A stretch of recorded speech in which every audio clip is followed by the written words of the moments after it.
സർവത്ര ഗോവിന്ദ നാമ സങ്കീർത്തനം. ഗോവിന്ദ ഗോവിന്ദ. കൃഷ്ണ ഗായത്രിയിലേക്ക് എല്ലാവർക്കും സ്വാഗതം. ഇന്ന് നമ്മൾ ഭഗവാന്റെ ദശാവതാരം സീരീസിലെ ഭഗവാന്റെ നരസിംഹാവതാരം കഴിഞ്ഞ വാമന അവതാരത്തെ കുറിച്ചാണ് കേട്ടോ പറഞ്ഞു തരാനായിട്ട് പോകുന്നത്. ഭഗവാന്റെ 5ാമത്തെ അവതാരമാണ് വാമന അവതാരം.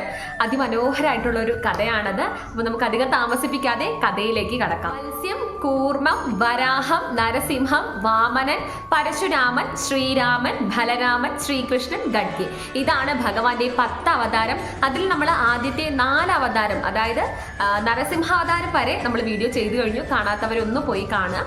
ഇനി അടുത്ത അവതാരമാണ് വാമന അവതാരം. ലോകൈകനാഥനായ ഭഗവാൻ മഹാവിഷ്ണുവിന്റെ 5ാമത്തെ അവതാരമായ വാമന അവതാരം അദ്ദേഹം എടുക്കുന്നതിന് ഒരു കാരണമുണ്ട്. ആ കാരണം ഒരു ഭരണാധികാരിയുമായി ബന്ധപ്പെട്ടതാണ്. ആ ഭരണാധികാരി മറ്റാരുമല്ല, നമ്മുടെയൊക്കെ സ്വന്തം മഹാബലി ചക്രവർത്തിയുടെയാണ് കേട്ടോ. പരമ വിഷ്ണു ഭക്തനായിരുന്ന പ്രഹ്ലാദന്റെ മകനായിരുന്നു വിരോചനൻ. വിരോചനന്റെ പുത്രനായിരുന്നു മഹാബലി. അതായത് പ്രഹ്ലാദനാണ് മഹാബലി ചക്രവർത്തിയുടെ മുത്തച്ഛൻ എന്ന് പറയുന്നത്. പാലാഴി മഥനം എന്ന വളരെ വലിയൊരു പ്രക്രിയയ്ക്ക് ശേഷം ഒരു അതിഘോരമായിട്ടുള്ള ഒരു ദേവാസുര യുദ്ധം നടക്കേണ്ടായി എന്ന് പറഞ്ഞു. അങ്ങനെ ആ ദേവാസുര യുദ്ധത്തിൽ മഹാബലി ചക്രവർത്തി മരണപ്പെടുകയാണ് ഉണ്ടായത്. പിന്നീട് അസുര ഗുരുവായിരുന്ന ശുക്രാചാര്യർക്ക് മാത്രം അറിയാവുന്ന ആ മൃതസഞ്ജീവനി എന്ന അമൂല്യമായിട്ടുള്ള അതികഠിനമായിട്ടുള്ള ഒരു മരുന്ന് ഉപയോഗിച്ചാണ് മഹാബലി ചക്രവർത്തിയെ ജീവിതത്തിലേക്ക് കൊണ്ടുവരുന്നത്. അങ്ങനെ അദ്ദേഹം വീണ്ടും ജീവിതത്തിലേക്ക് വരുന്നതിലൂടെ അദ്ദേഹം അനേകം യാഗങ്ങളും യജ്ഞങ്ങളൊക്കെ നടത്തി അദ്ദേഹത്തിന്റെ യശസ് എന്ന് പറയുന്നത് വളരെ വലുതായിട്ട് ഉയർത്തിക്കൊണ്ടുവരുന്നു. യശസ് വർദ്ധിപ്പിച്ച് അങ്ങനെ മഹാബലി ചക്രവർത്തി ത്രിലോകവും തന്നെ കീഴ്പ്പെടുത്തി. അങ്ങനെ എല്ലാവരും ചെയ്യുന്നത് പോലെ തന്നെ മഹാബലി ചക്രവർത്തിയും സ്വർഗലോകവും അദ്ദേഹത്തിന്റെ അധീനതയിലാക്കി. ദേവേന്ദ്രന് ഇരിപ്പിടമില്ലാതെയായി. ദേവേന്ദ്രൻ അങ്ങനെ അലഞ്ഞു തിരിയാനായിട്ട് തുടങ്ങി. തന്റെ പുത്രൻ ഇങ്ങനെ ഒരു ഇരിപ്പിടമില്ലാതെ അലഞ്ഞു തിരിഞ്ഞ് നടക്കുന്നത് കാണുമ്പോൾ ദേവമാതാവായ അതിഥിക്ക് വളരെയേറെ ദുഃഖം ഉണ്ടാവുകയാണ്. ഈ ഒരു വിഷമം അവരവരുടെ ഭർത്താവായ കശ്യപ മുനിയോട് പറയുന്നുണ്ട്. നാഥ, നമ്മുടെ പുത്രൻ ഇങ്ങനെ ഇരിപ്പിടമില്ലാതെ അലഞ്ഞു തിരിഞ്ഞ് നടക്കുന്നത് അങ്ങ് കാണുന്നില്ലേ? അവന്റെ ഇരിപ്പിടം വീണ്ടെടുക്കാൻ എന്താണ് ഒരു വഴി? ഇതിനായിട്ട് ഒരു ഉപായം പറഞ്ഞു തന്നാലുമെന്ന് ദേവമാതാവായ അതിഥി അവരുടെ ഭർത്താവായ കശ്യപ മുനിയോടായിട്ട് ചോദിക്കുന്നുണ്ട്. തന്റെ ഭാര്യയുടെ വിഷമവും തന്റെ പുത്രന്റെ ആകുലതയും മനസ്സിലാക്കുന്ന കശ്യപ മുനി അതിഥിക്കായിട്ട് ഒരു കാര്യം പറഞ്ഞു കൊടുക്കുന്നുണ്ട്, ഒരു വലിയ ഉപായം. അതായത് ദേവേന്ദ്രന് ആ ഇന്ദ്രലോകത്തിന്റെ രാജാവാവുക എന്നുള്ള ആ പദവി വീണ്ടെടുക്കാനായിട്ടുള്ള ഒരു ഉപായം. ഫൽഗുണ മാസത്തിലെ ശുക്ലപക്ഷം മുതൽ വിഷ്ണു പ്രീതിക്കായി പൈവവ്രതം എടുത്ത് ഭഗവാൻ മഹാവിഷ്ണുവിനെ പ്രീതിപ്പെടുത്തുകയാണ് എന്നുണ്ടെങ്കിൽ ദേവേന്ദ്രന് അദ്ദേഹത്തിന്റെ ആഗ്രഹം സാധ്യമാക്കാവുന്നതാണ് എന്നാണ് കശ്യപ മുനി തന്റെ പത്നിയായ അതിഥി ദേവിക്ക് പറഞ്ഞു കൊടുക്കുന്നത്. തന്റെ പതിയുടെ വാക്കു കേൾക്കുന്ന അതിഥി തന്റെ പുത്രനായി പയോവ്രതം എന്നുള്ളൊരു അതിമഹത്കരമായിട്ടുള്ള വ്രതം അനുഷ്ഠിക്കാനായിട്ട് തീരുമാനിച്ചു. അതികഠിനമായ വ്രതാനുഷ്ഠാനത്തിന് ശേഷം അതിഥിയുടെ മുൻപിൽ ഭഗവാൻ മഹാവിഷ്ണു പ്രത്യക്ഷനാവുകയാണ്. അങ്ങനെ ഭഗവാൻ മഹാവിഷ്ണു അതിഥി ദേവിയോടായിട്ട് ചോദിക്കുന്നത്, പറയൂ അതിഥി, എന്ത് വരമാണ് നിനക്ക് വേണ്ടത് എന്ന്. അങ്ങനെ മഹാവിഷ്ണുവിനെ കാണുന്ന അതിഥി ദേവി വളരെയധികം സന്തോഷം ആവുകയാണ്. അതിഥി ദേവിക്ക് ഭഗവാനെ പ്രണമിച്ചതിന് ശേഷം അതിഥി ദേവി ഭഗവാനോടായിട്ട് പറയുന്നുണ്ട്, അല്ലയോ ഭഗവാനെ, എൻ്റെ ഈ വ്രതാനുഷ്ഠാനം വളരെയധികം സമർപ്പണത്തോടു കൂടെയാണ് എന്നുണ്ടെങ്കിൽ അങ്ങ് എനിക്ക് ഈ വരദാനം പ്രദാനം ചെയ്താലും വളരെ ചുരുങ്ങിയ സമയത്തിനുള്ളിൽ തന്നെ എൻ്റെ മകനായ ദേവേന്ദ്രന് അദ്ദേഹത്തിന്റെ ഇന്ദ്രരാജാവ് എന്നുള്ള പദവി വീണ്ടും കിട്ടണം എന്ന്. ഇത് കേൾക്കുന്ന ഭഗവാൻ മഹാവിഷ്ണു അതിഥിയുടെ ഭക്തിയിൽ വളരെയധികം സംപ്രീതനായി എല്ലാം നിന്റെ ഇച്ഛ പോലെ നടക്കട്ടെ എന്ന് തഥാസ്തു പറഞ്ഞ് അനുഗ്രഹിക്കുന്നുണ്ട്. വരദാനം പ്രദാനം ചെയ്യുന്ന ഭഗവാൻ ഉടനെ തന്നെ അപ്രത്യക്ഷനാകുന്നുണ്ട്. അതിനുശേഷം ഭഗവാൻ കശ്യപന്റെ രജസ്സിലൂടെ അതിഥി ദേവിയുടെ ഗർഭപാത്രത്തിൽ ഇടം കണ്ടു. ഇതറിയുന്ന മഹർഷിമാരും ദേവകളും ഭഗവാനെ സ്തുതിക്കുകയുണ്ടായി. അങ്ങനെ ചിങ്ങമാസത്തിലെ ശുക്ലപക്ഷത്തിൽ തിരുവോണം നാളിൽ ഭഗവാൻ അതിഥി ദേവിയുടെ പുത്രനായി ജന്മമെടുക്കുകയുണ്ടായി. ഉടനെ തന്നെ ദിവ്യമായൊരു പ്രകാശം ദിക്കെങ്ങും പരക്കുകയുണ്ടായി. ജനിച്ച ഉടൻ തന്നെ പൂർണ്ണരൂപം പ്രാപിക്കുന്ന വടുവരൂപിയായ ഭഗവാൻ വാമനമൂർത്തിയെ എല്ലാ ദേവഗണങ്ങളും ആരാധിക്കാനായിട്ട് തുടങ്ങി. പുഷ്പവർഷം ചൊരിയാനായിട്ടും തുടങ്ങി. പിന്നീട് ബൃഹസ്പതി ബ്രഹ്മസൂത്രത്തെയും പിതാവായ കശ്യപൻ അരഞ്ഞാണത്തെയും ഭൂമിദേവി മാൻതോലും ചന്ദ്രൻ ഖണ്ഡവും മാതാവായ അതിഥി ഛത്രത്തെയും ബ്രഹ്മാവ് കമണ്ഡലുനെയും സരസ്വതി ദേവി ജപമാലയും പാർവതി ദേവി ഭിക്ഷാപാത്രവും സമ്മാനിച്ചു. ഒടുവിൽ മാതാപിതാക്കളുടെ അനുഗ്രഹം വാങ്ങുന്ന വാമനമൂർത്തി ഭിക്ഷാടനത്തിനായി പുറപ്പെട്ടു. അങ്ങനെ നർമ്മദാ തീരത്ത് മഹാരാജാവായ മഹാബലി ഒരു വലിയ യാഗം നടത്തുന്നുണ്ട് എന്നറിഞ്ഞ് വാമനമൂർത്തി അങ്ങോട്ടേക്ക് പുറപ്പെട്ടു. അങ്ങനെ യാഗശാലയുടെ കവാടത്തിന്റെ മുന്നിൽ എത്തുന്ന വാമനമൂർത്തിയെ മഹാബലി രാജാവ് എല്ലാവിധ ഉപചാരങ്ങളോടുകൂടിയും സ്വീകരിക്കുകയും ആനയിക്കുകയും ഒക്കെ ചെയ്തു. അദ്ദേഹം ഇങ്ങനെയാണ് പറയുന്നത്: അങ്ങയുടെ ആഗമനം ഞങ്ങളുടെ യാഗശാലയുടെ പവിത്രത വർദ്ധിപ്പിക്കുകയുണ്ടായി. പറഞ്ഞാലും അങ്ങ് ആരാണ്? അങ്ങയുടെ മാതാപിതാക്കൾ ആരാണ്? അങ്ങ് എവിടെ നിന്നാണ് വരുന്നത്? അങ്ങയുടെ ദേശം ഏതാണ്? ഇങ്ങനെ അനേകായിരം ചോദ്യങ്ങൾ വാമനമൂർത്തിയോട് മഹാബലി ചക്രവർത്തി ചോദിക്കുന്നുണ്ട്. ഇത് കേൾക്കുന്ന വാമനമൂർത്തി മഹാബലി ചക്രവർത്തിയോടായിട്ട് പറയുന്നുണ്ട്: നാം വെറുമൊരു ബ്രാഹ്മണനാണ്. നമ്മുടെ നാമം വാമനൻ എന്നാണ്. നാം പലയിടങ്ങളിലും സഞ്ചരിക്കും. നാം വെറും ഒരു ഭിക്ഷാന്തേഹിയാണ്. പല ഭിക്ഷകളും നാം സ്വീകരിക്കാറുണ്ട്. നാം അങ്ങയുടെ ദാനധർമ്മിഷ്ഠത്തെക്കുറിച്ചും ധാർമ്മികതയെക്കുറിച്ചും പിതൃ ബ്രാഹ്മണന്മാരോടുള്ള അങ്ങയുടെ ആദരവിനെ കുറിച്ചും കേട്ടറിഞ്ഞാണ് ഇവിടേക്ക് എത്തിയിരിക്കുന്നത്. ഇത് കേൾക്കുന്ന മഹാബലി ചക്രവർത്തിക്കാവട്ടെ വളരെയധികം സന്തോഷമാകുന്നുണ്ട്. അങ്ങനെ മഹാബലി ചക്രവർത്തി വാമനമൂർത്തിയോടായിട്ട് പറയുന്നുണ്ട്: അങ്ങ് എന്ത് വേണമെങ്കിലും ആവശ്യപ്പെട്ടോളൂ. അങ്ങേക്ക് എന്ത് നൽകാനും നാം തയ്യാറാണ്. ഇന്ന് നമ്മുടെ കൊട്ടാരത്തിൽ അതിവിശിഷ്ടമായ ഒരു യാഗം നടക്കുകയാണ്.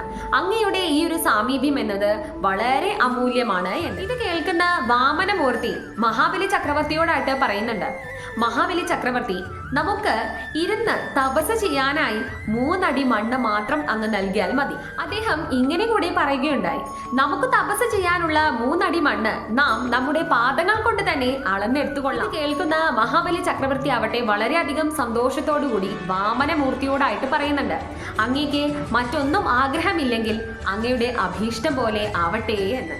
താങ്കൾ അങ്ങേക്ക് വേണ്ടുള്ള 3 അടി മണ്ണ് അളന്നെടുത്തുകൊള്ളൂ എന്ന് മഹാബലി ചക്രവർത്തി വാമനമൂർത്തിയോടായിട്ട് പറയുന്നുണ്ട്. ഇത്രയും പറഞ്ഞ് മഹാബലി ചക്രവർത്തി ദാനധർമ്മത്തിന് മുൻപുള്ള തീർത്ഥജലം വീഴ്ത്താനായിട്ട് തുടങ്ങി. അദ്ദേഹം ഈ പ്രക്രിയയിലേക്ക് കടക്കുന്നതിന് മുൻപായി ഉടനെ തന്നെ അസുര ഗുരുവായ ശുക്രാചാര്യർ മഹാബലിയോടായിട്ട് പറയുന്നുണ്ട്: മഹാബലി, നീ എന്താണ് ഈ ചെയ്യുന്നത്?